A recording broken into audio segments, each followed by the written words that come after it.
So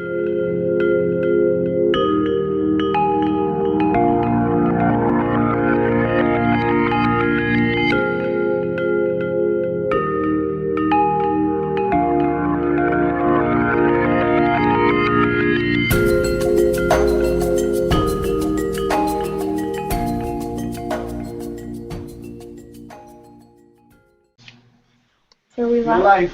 Okay. Welcome everyone to the Bridge webinar series.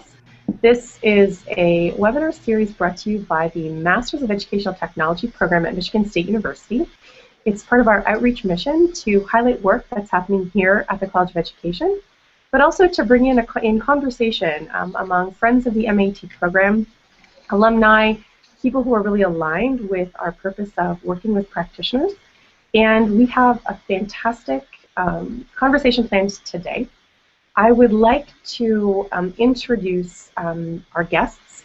Sandra Sawaya, Josh Rosenberg, Brett Kopf, and Candace Marcotte are all joining us from across the country. They are experts in different ways in mobile learning in the classroom, which is the focus of our conversation today. I'm going to invite each of them to talk a little bit about the work they do, and then we'll move into sort of a conversation about mobile learning in the classroom. So, Sandra, maybe you could start by introducing yourself. Of course. My name is Sandra Sawaya, and I'm a fourth-year student in the Educational Psychology and Educational Technology PhD program. And my research interests are in mobile learning, especially in higher education. I don't have any K-12 teaching experience, so what I'd like to bring into the conversation is what the research on mobile learning says about classroom applications in terms of using mobile devices in the classroom. Thanks, Sandra. Josh Rosenberg. Hi everyone, my name is Josh Rosenberg. I'm a student in the EdTech program here at Michigan State. And prior to becoming a student in this program, I was a high school science teacher when I became enthralled with using technology, specifically mobile devices, in my classroom.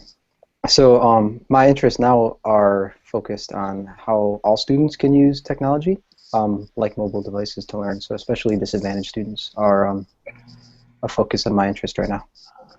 Thanks, Josh. Candace Marcotte. Hi, I'm Candace. I am a technology facilitator in Glenview, Illinois. So I get to work and collaborate with about 900 students and 75 certified staff members. And currently we're piloting a one-to-one with iPads with our sixth graders in our building. And then the rest of our district, first through fifth, has been piloting over the past few years and is now currently all one-to-one. And we're going to propose to the board that next year we move forward and that our whole district, K through 8, will be one-to-one with iPads.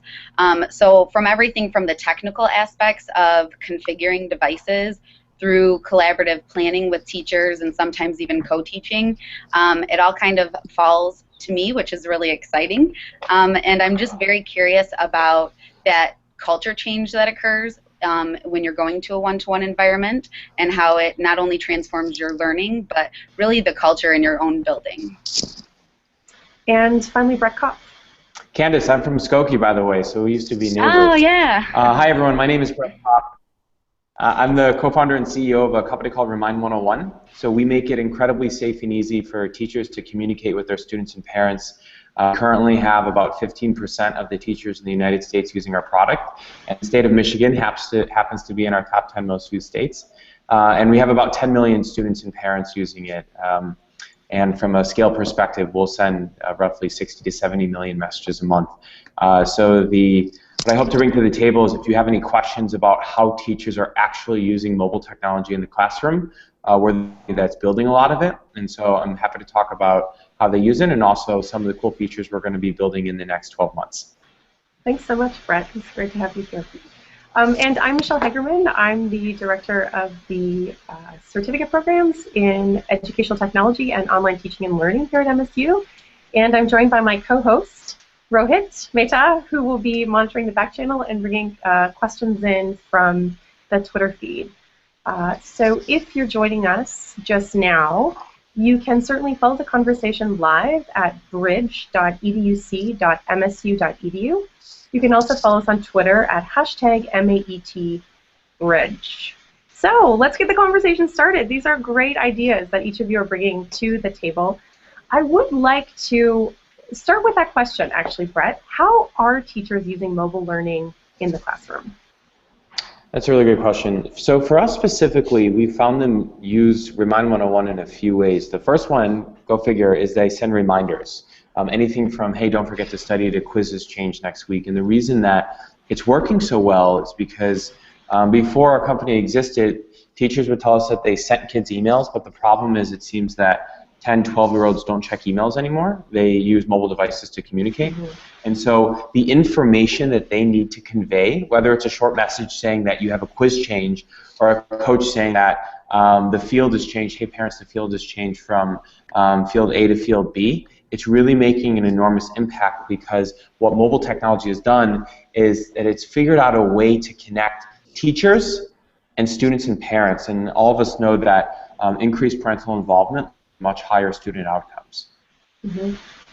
So what about others of you? Candace, are you seeing the same kind of mobile technology uses in your district? Absolutely. We've been using our learning management system as well to do that outreach and that connection. Everything from teachers using discussion boards inside our learning management system as just, they'll start a blank discussion, and then that's the homework help.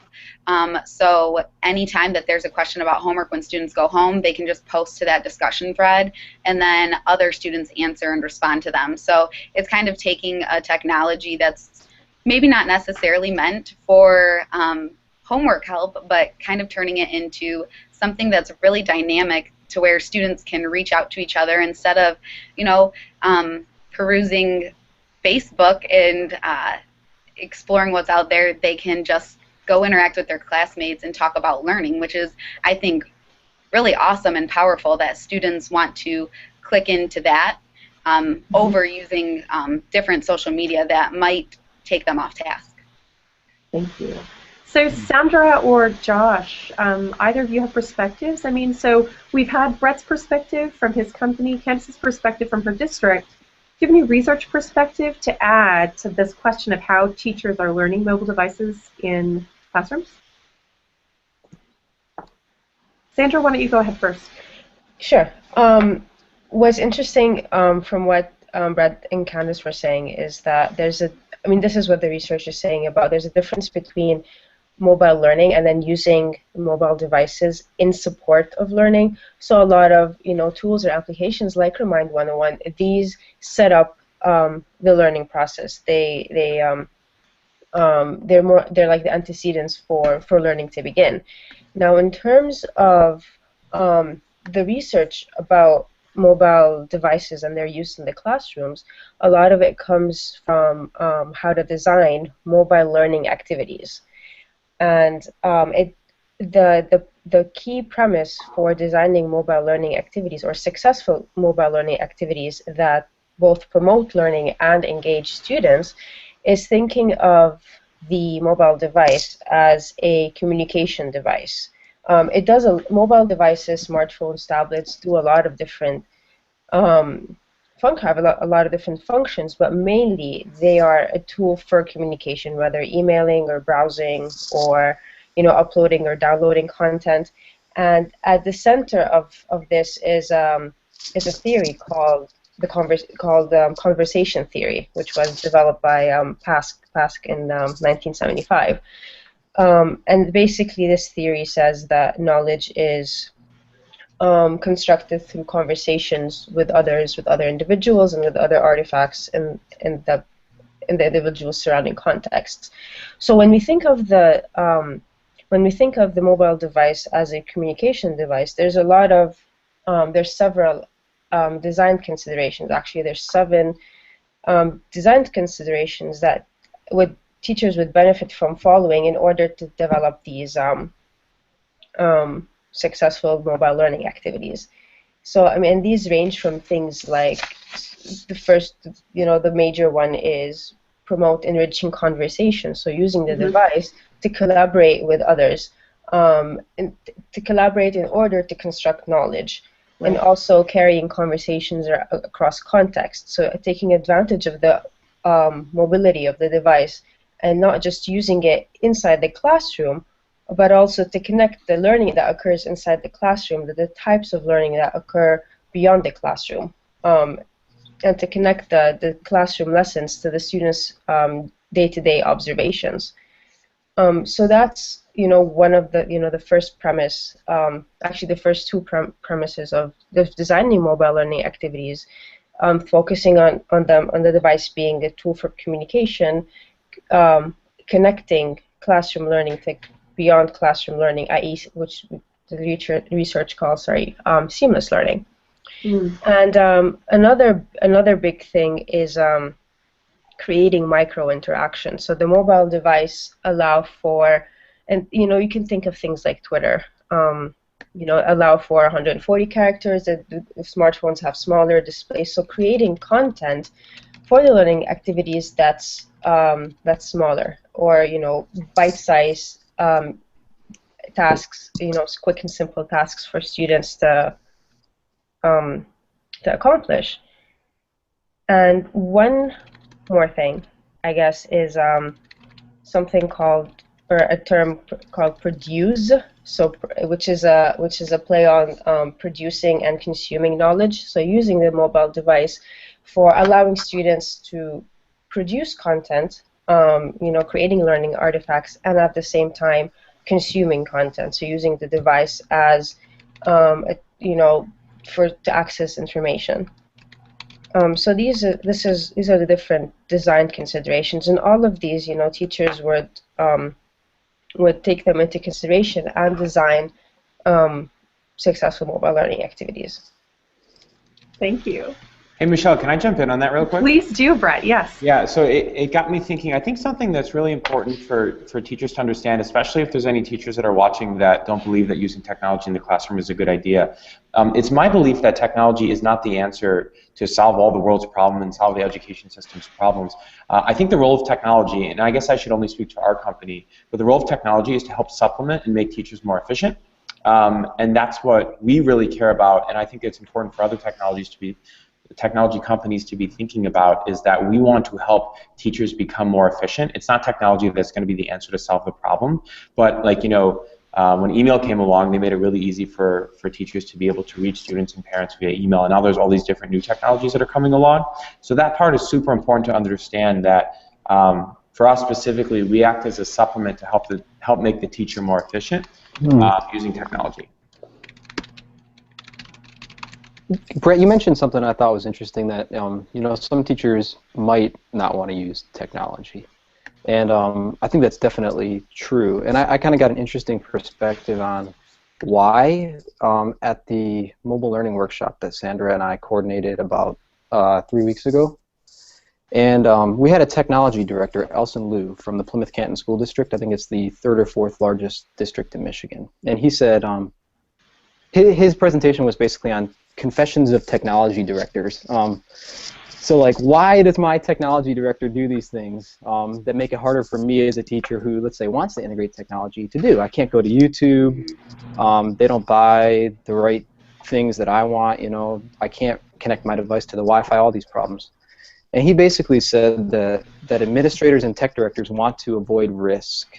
Yeah. But at the same time, innovation requires some risk. So I just wanted to share this. I thought it was really interesting. He said, kind of one solution is to have low risk, high visibility integration of these disruptive technologies like mobile devices. So I think what you're doing, Brett, and Candace, not to speak to what you're doing, but with what Remind 101 is doing, is it's a pretty low risk thing. It's kind of supplementing something that teachers already want to do every day, which is communicate with parents and students. But it has the possibility to kind of be highly visible. Other teachers can see teachers who are using it and can say, yeah, that is safe. That's not against our policies. That's not really something that's going to make my classroom really act up for a day. It's something that just helps me out.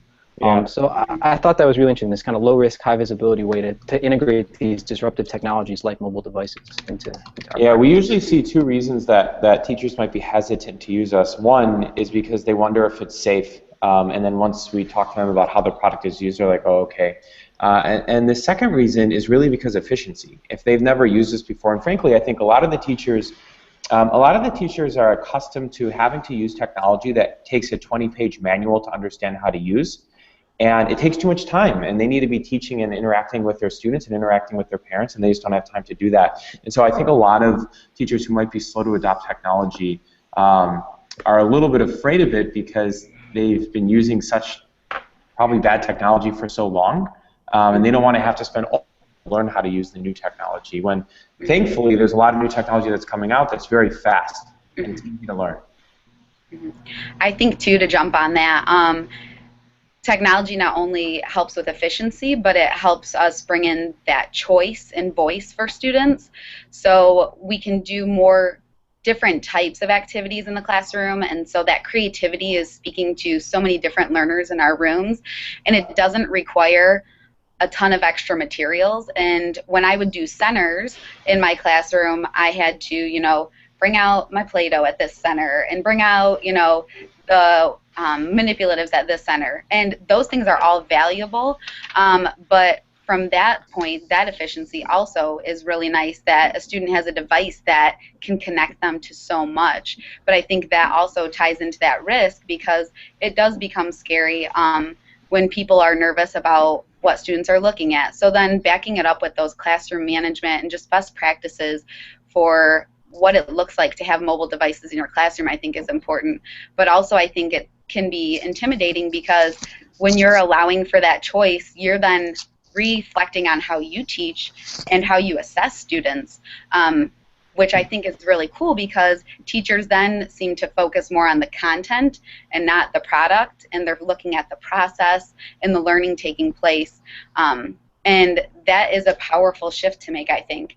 And I think when you open it up to, even communication and using tools like Remind 101 and other different communication methods, it does give students a voice, and that too can be intimidating to a teacher, because you're empowering them to have an opinion. Even using a discussion board in a classroom or a back channel, you're entitling them to their opinion. You're letting them know that they're being heard by not only their peers, but by you. And that's scary, but what I talk about with my teachers, because I used to teach science before this role, is it's just like a science lab. Any day that I went in to do a lab with my students, there was a possibility something would go wrong. But did that stop me from doing labs with my students? Absolutely not, because I know the value to learning.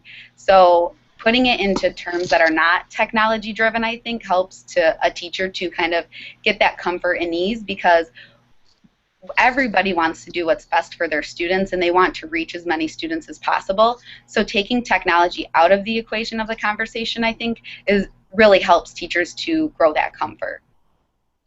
Nicely said. Go ahead, Sandra.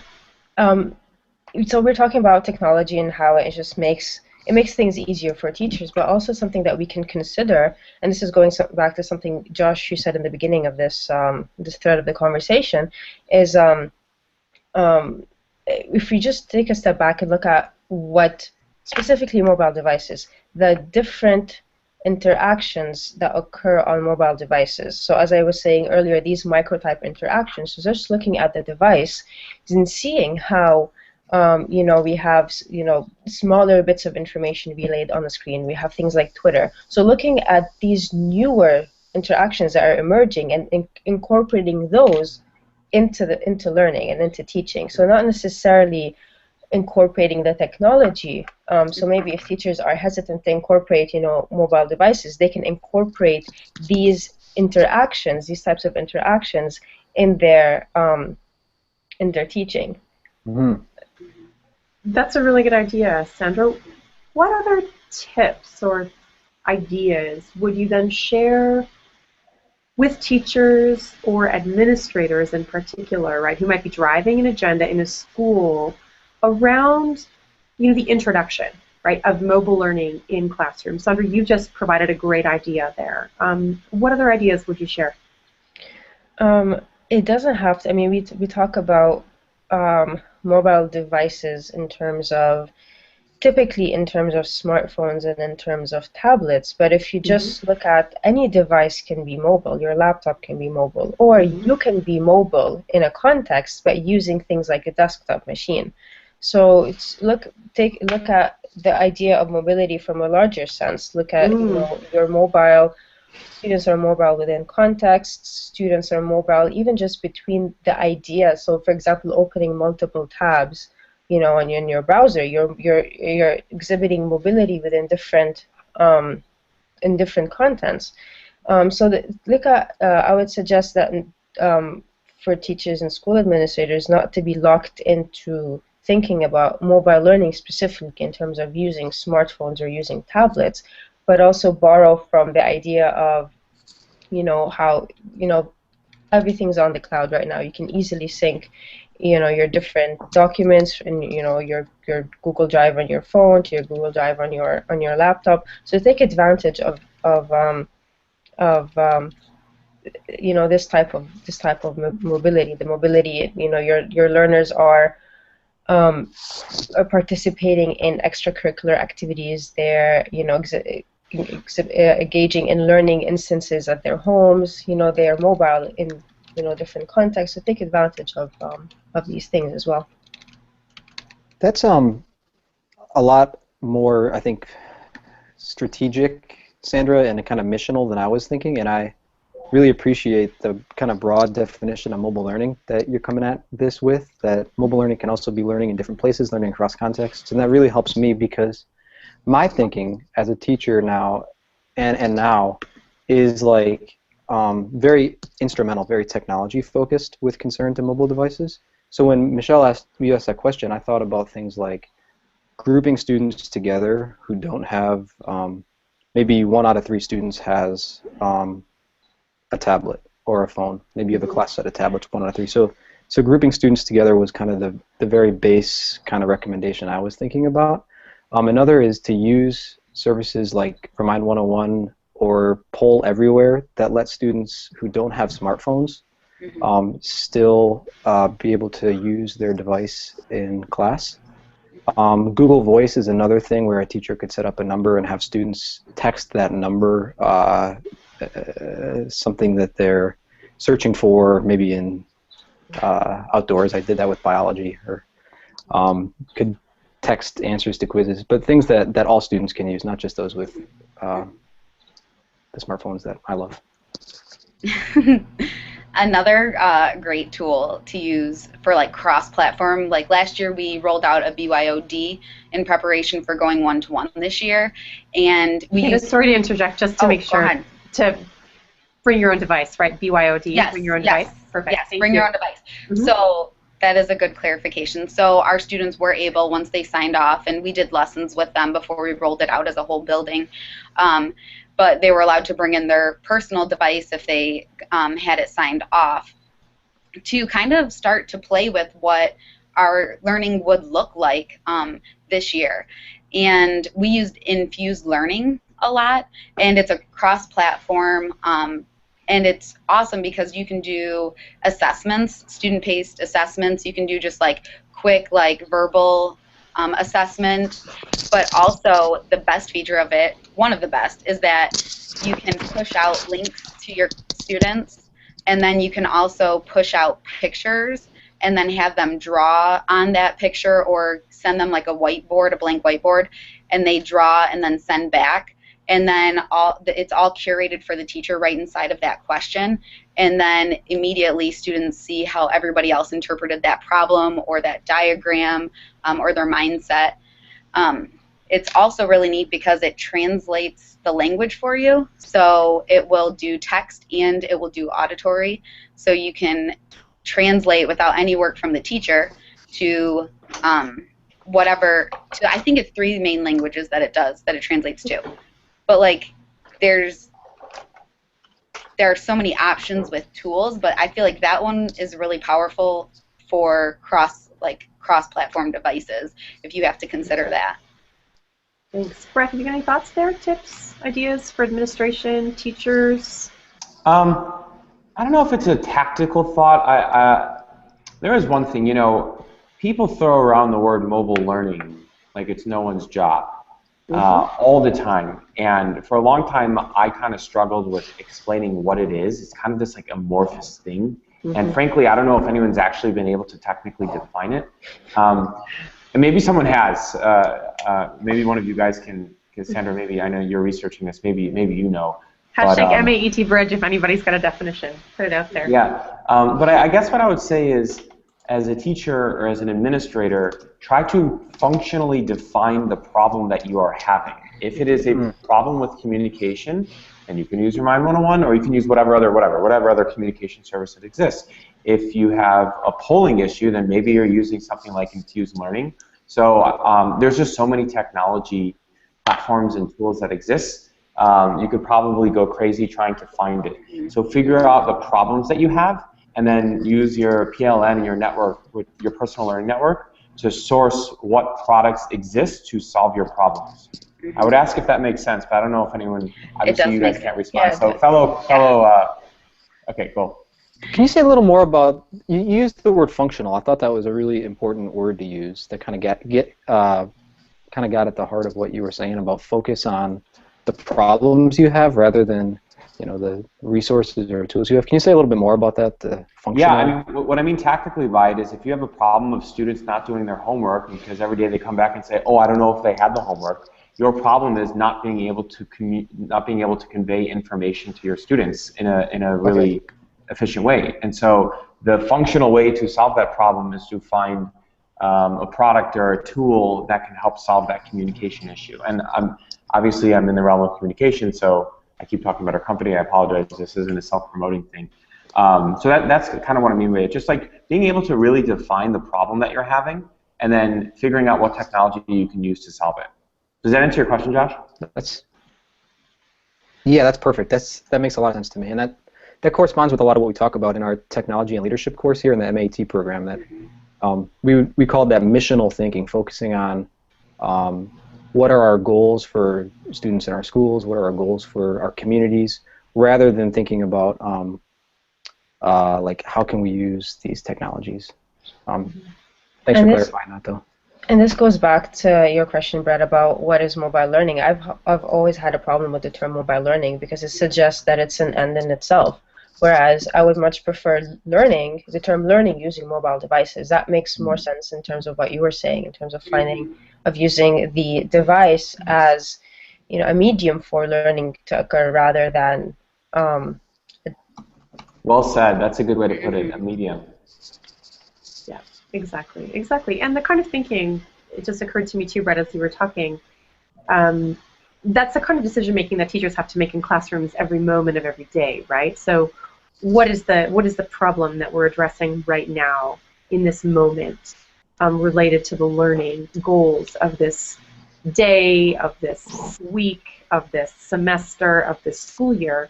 And so I think that that's a way of thinking about technology integration that aligns with what teachers do intuitively, right? I mean, it's the way they're trained to think about learning and how to construct ecologies and environments that are supportive of learning, right? So starting with that in mind.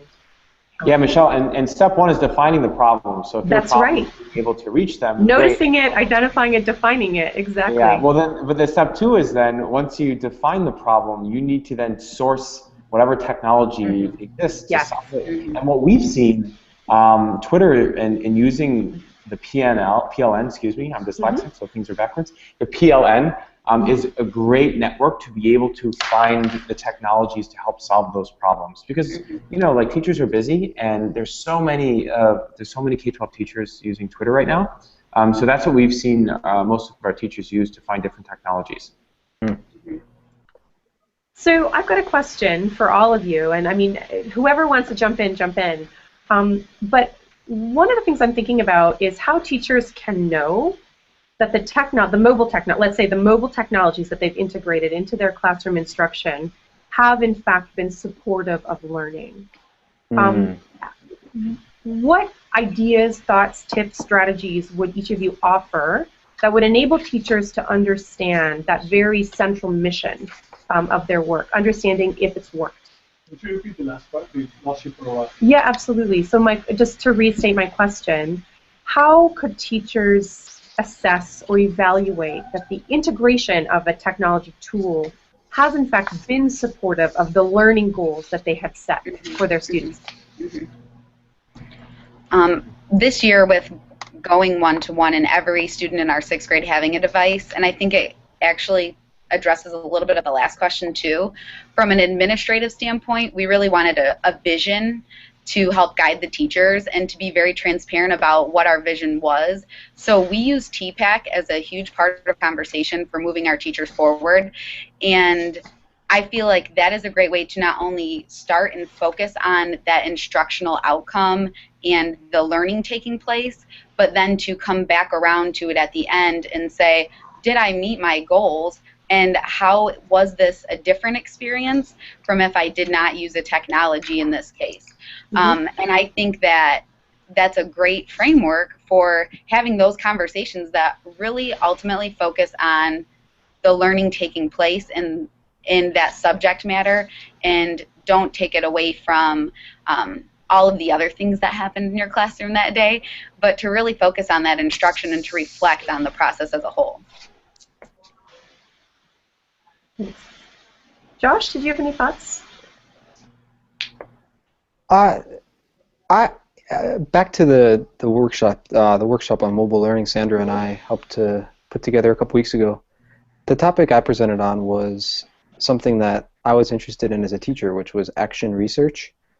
And I wonder if this could be part of the answer, and I pose that to you, Brett and Michelle and Candace and Sandra. So as I understood it, the process of action research is different from like theoretical research, but it's also different from culling best practices. So it's not just finding out what best practices are, and it's definitely not like doing experiments on kids or, you know, having control group in your classroom on the left side and the experiment group on the right who get, you know, candy every hour or something. So rather it's a 5-step process where the first step is to reflect. So it's like, all right, ready, start, and then stop. And just, and the book I read that is linked, Michelle, through the, you added that to our resources. Yeah, it's an Etherpad. It provides some useful prompts to kind of get at questions, Brett and Candace and Sandra, like we've been talking about, that are these strategic questions. So like there'll be prompts that help you just kind of fill in the blank. Something I'm really interested in, something that really bothers me. So this is kind of the first step, reflecting and coming up with a question. And then to kind of speed through the last 4 steps, collecting data, analyzing data to kind of find out what's going on and then trying to analyze it. And taking action, and then reflecting again, and then taking action again, and then reflecting again, and this all results in something that you can hopefully present at maybe an Ed Camp or the MSU Ed Tech Conference or McCall or the McCall Mobile Learning Conference. So, so Michelle, to return back to the question, maybe I want to know if using mobile devices in my classroom, maybe I have a website where students access it through classroom iPads. Does that really affect student learning? Well, one solution might be this process of reflecting on some real serious problem to me, collecting data, taking action, and basically pulling that together into some kind of findings where I say, yeah, this is what happened. It actually worked, and I've got a little bit of evidence to support that. I like that a lot. I like that a lot. Yeah, absolutely. I mean, action research is a really powerful way for teachers to engage, right, in professional inquiry, right, around whatever practice, mobile device interaction or, you know, application interaction or otherwise. So I think that's a great suggestion. Any other thoughts? Before I move to the next question, go ahead. As Josh was talking, it too made me think about accepting failure. And it's okay when you try something and it totally misfires. And it really doesn't meet your goals and there was no real benefit to your learning. And I think teaching is such a personal profession that it's really hard to accept that failure sometimes. And I think that it's a huge step in that reflection process and focusing on your learning outcomes is to sometimes accept that failure absolutely happens and that it's okay as long as you then, just like Josh was talking about, make an action plan for your own classroom and take care of what needs to be done to help your learners move forward. But I think that accepting failure is a huge piece of that, because we take it so personally. And you know, when we select the technology and we feel like it's a great partner for our activity and then it just doesn't work out, we evaluate ourselves upon that. And it's important not to evaluate yourself on that decision, but to be open to then trying something new and not to let that roadblock you into never doing it again. I guess my quick comment to that is listening to our teachers, what they have communicated to us is how specifically our product has been helpful, or technology in general, is that they just listen to their students. Like, their students are telling them that, oh my God, this is helping me, whether it's us or whether it's another company. This is really working for me. Or, oh my God, mom and dad are actually engaged in the education. So yeah, there's research out there. I'm sure there's research done, but also it's just like, if it works, if it makes teachers more efficient, so if it saves you time in the day, whatever technology tool you're using, or if the students are actually coming to you and saying, wow, this is really working for me, this is really helping me, I don't think that should be overlooked. And that's the feedback that our teachers often tell us when they try to look for technology tools, is that they just say, like, yeah, is this technology actually helping me as a teacher, or is it helping the students? They just ask them. One issue that a lot of these questions or comments that you've shared as a group that's really come to the fore in my mind is this idea of transformation. And I'm wondering if you have examples then of practices or moments that you've taken notice of in your work that would be kind of representative of some sort of transformation. And you can define that broadly.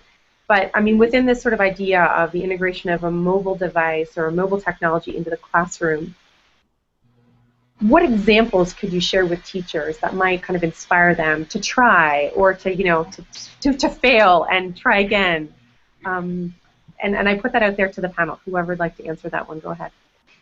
I don't have a specific example in mind, but one thing that teachers can do to kind of ensure that their mobile learning strategy is working, and this is something bouncing off of what Brett said earlier, is listening to the students and observing students, so seeing how they are using the, so just observing them, almost observing their habits, seeing what tools they're using, how they're using them, and taking advantage of that. So for example, if students are already using Twitter, encourage them or set up an activity or a lesson in such a way that they're incorporating that technology. Or if they're using Instagram, have them do a project, taking pictures and have a on their a project on their Instagram account, something like that. So observing the natural habits of learners and how they use their mobile devices. Actually, I do have an example of that. I was TAing for an undergraduate course a couple of semesters ago, and I noticed all of the students are on Facebook. So I incorporated that into the class. So Facebook then created a Facebook group, and that became a venue for them to ask questions, to respond to questions that the instructors posed. So just taking advantage of that. I think, too, just some quick examples to share. I was having a great conversation with a teacher the other day, and like I said, I've really been curious about the culture change that occurs when going into a more devices on hand learning environment. And I was talking, and I said, I feel like one of the most awesome things is that your classroom, I don't know if you see it, but you're all teachers. The students are teachers. The teacher is a teacher and a learner. I was like, when I was observing one teacher, I said, you were showing them the choices that they had for that activity and the ways that they could demonstrate their learning. And she opened up an app, and she was like, oh, I can't get this. And so seamlessly. A student just said, oh, well, you have to hit the gear on the right bottom corner. And the teacher, instead of reacting in an embarrassed manner for not knowing to hit that gear button, was just like, oh, can you show me? And the student then just came up and took over that conversation. And that, to me, was inspiring to see that as an adult learner, they were flexible enough to let that student take over that portion of the conversation. And that teacher said, I didn't even realize that. Like, I didn't think about that at all. And I feel like that has been so neat to see them learn together and grow together. And so she then was talking about how she feels like the technology has just provided a way for all of her students to have a voice. And so when a student was absent the other day, a child who never speaks up in her classroom ever and is a more novice learner, by the time she was taking attendance, the student had showed the student who was absent how to get to all of the files from the day before, caught them up on the activity, and that student wouldn't have shared anything content-wise, but now feels like they have something to offer in conversation because they feel experienced with technology and that they can offer that as a piece of value to the conversation. So I think that is transformative, and I think that going along with student voice, like we back channel in the classroom a lot, and seeing that every student has an opportunity to get their opinions and ideas across is powerful, and that is transformative. And in an experience without using a technology to allow for that, there's no way that in your 45-minute class period or an hour-and-a-half class period that every student could talk to every speaking point that they wanted to in that time. So those have been two like very recent conversations that I had that I feel like really demonstrate that. And this is in line actually with a paper that Puni and I and a couple of people from Politecnico di Milano are presenting at SITE this year. And basically this idea of distributed teaching that teachers have in terms of technology, pedagogy, content shouldn't only be housed within themselves and within their own heads. It should be distributed. It is actually distributed between, across learners and across the technology itself. Case in point, the example you were giving Candace, is that students themselves possess technological knowledge, and that they can bring it into the conversation, so they themselves become resources. Brett, did you have anything to add about sort of anything that you've observed that you would say has been transformative? Yeah, I'd say the most transformative experience that I've had over the last few years of starting the company, well, I'm going to do a story time. I'll tell you a quick story. One of our teachers taught at a high school in New Orleans, at a very low-income school, and he told me a story where he said that before using specifically our product, he said that before using Remind 101, only 10 out of 24 parents showed up to parent-teacher conferences. And since he started using it, 21 out of 24 showed up. He doubled it. And when he asked why they came, they all held up their phone, and in Spanish, they said, Remind 101, Remind 101. And so the reason it was so transformative is because I realized the reach that technology can give teachers to engage parents. And what I get excited about is figuring out how to increase parental involvement, or figuring out how to make teachers more efficient. And when he told me that story, it was kind of like a sigh of relief that we were doing the right thing, because we figured out a way to engage parents in the classroom. So that was really transformative for me. Thank you. It's tremendous. Rohit's got a question from the back channel. Yeah, we have a question from Spencer Greenhalgh. He's a student in the program. He's asking that, is there any reason to make mobile learning distinct from EdTech generally? Your comments on that?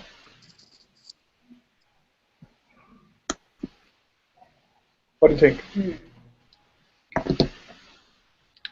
I would say yes, just because it does offer, the device does afford different types of interactions that are not afforded by other educational technologies. So the way you interact with your mobile device is different than the way you interact with your smartphone, for example, is different than the way you interact with your desktop, different than the way you interact with your um, laptop and other educational technology. And for that reason, I would say mobile learning is a part of it. Learning or mobile devices are a part of educational technology, a subset of it, but not the same. They're different. I hope that answers Spencer's question. That's a great question. Anybody else have any thoughts?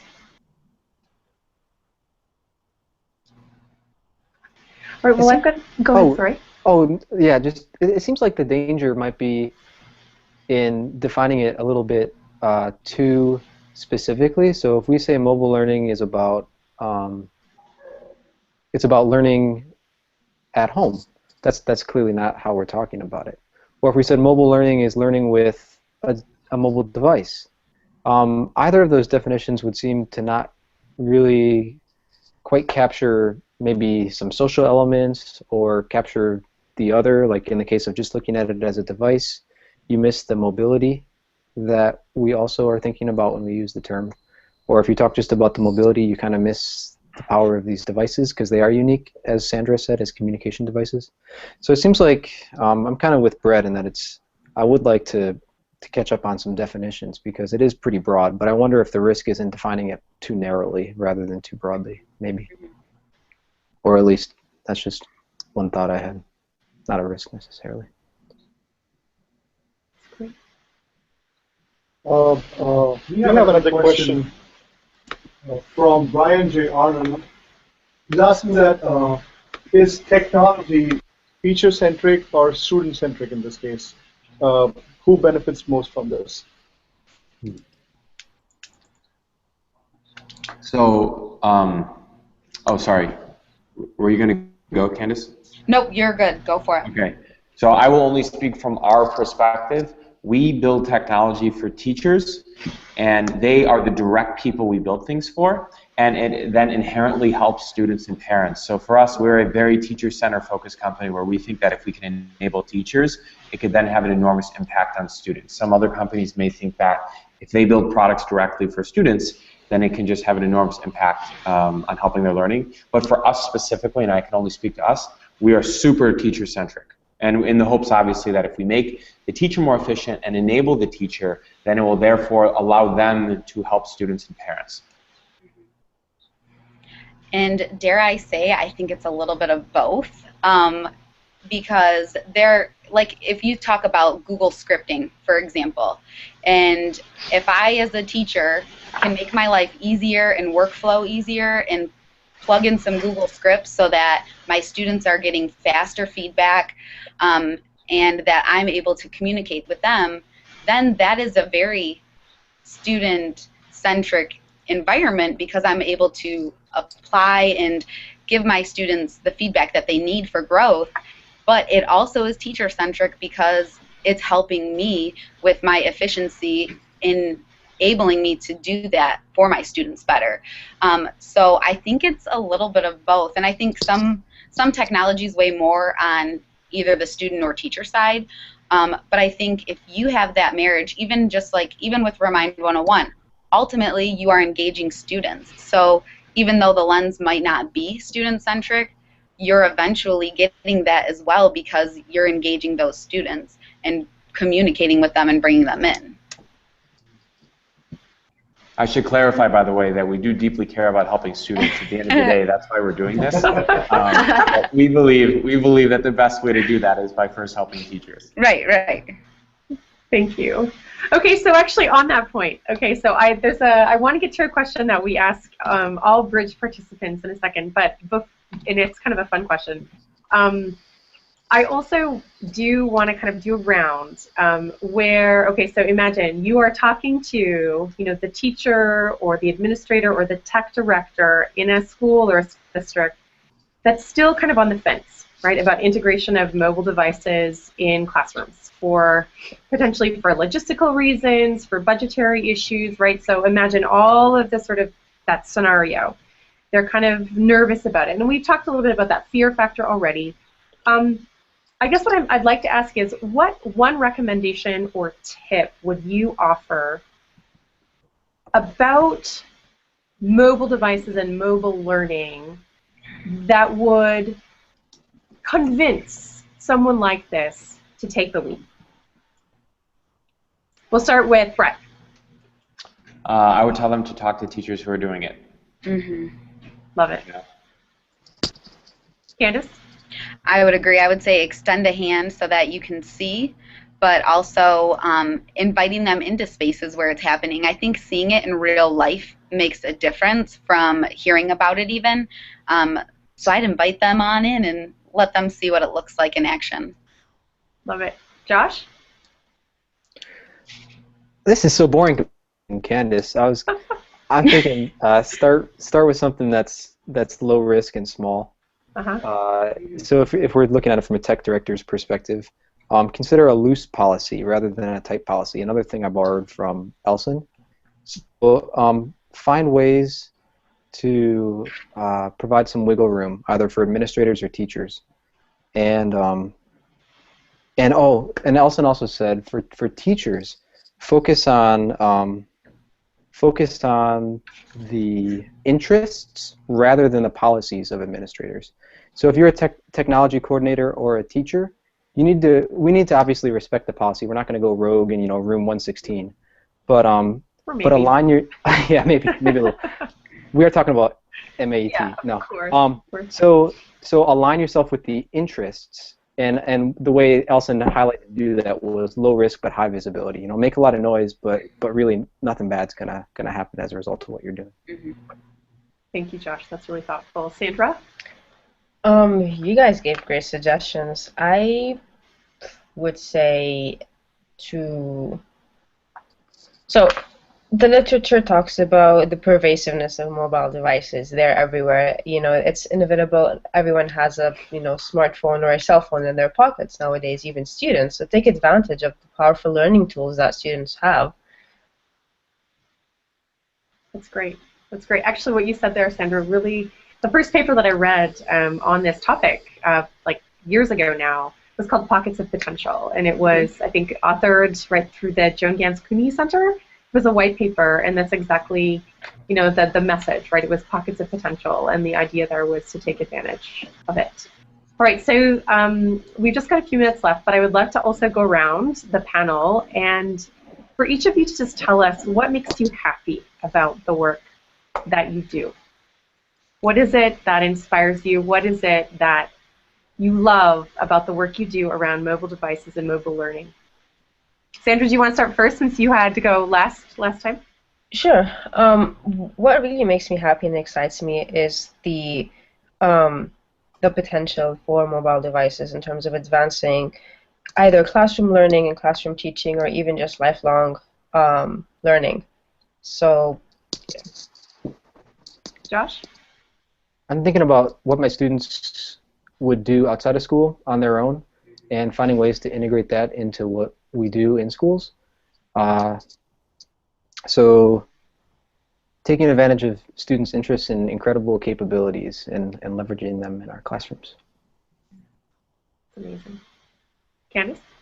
That was really good. I'm just reflecting on Josh's. I think I love working with students and I love working with teachers. So if I can incorporate something that reaches them and that they're typically more comfortable with than a different sort of maybe more, I don't know, more intimidating technology, I feel like mobile learning really meets them at the road and allows them to have that comfort level instantaneously, so you can show them, your students and your teachers, really how they can use things that they experience every day in life in a new way. So that's really exciting to me when somebody has a breakthrough, and that makes me really happy. Love it. I guess that leaves me. Michelle, you asked a loaded question here. Is it really? Well, to me it is. We but just I can want answer to hear what makes you happy. I can answer it in a simple way. So the vision of our company is to connect every teacher, student, parent in the world to improve education. It's a very audacious goal. There's probably over 1 billion teachers, students, and parents in the world. And the reason I get excited about it is because we believe that if we can use technology to help enable teachers to reach their students and parents, it can have an enormous impact on the world. So every day what we get excited about is we hear that we save teachers time and students are turning in more homework and they're more engaged in the classroom and parents are more engaged in the kids' classroom. So we get excited by helping teachers. It's in the DNA of our business. And we just hired our first full-time teacher too. Hey, Wow. that's terrific. Yeah. Terrific. That's great. Well, you have been all such incredibly thoughtful guests today. I would like to thank each of you so much for giving of your time and your expertise to the Bridge webinar series at Michigan State University. There has been a terrific back channel conversation based on the comments that you shared. I'd like to remind everyone that this will be archived at bridge.educ.msu.edu. In just a little while, Rohit's going to get onto that and upload the archive. And I will also say that the resources that you have shared in advance of the webinar have also been archived there. So anybody looking for additional information can find additional information there. And as a final plug, I would just like to say that the Bridge will also be broadcasting on the 11th of April, and the topic next time will be the integration of technologies into arts classrooms, so dramatic arts, visual arts, that kind of thing. And so hopefully anybody who's joining us today might be interested in that topic as well. So that has been a wonderful conversation. Thank you so much to all of you. Have a wonderful day. Thank you. Bye. Thanks so much. Bye-bye. Bye.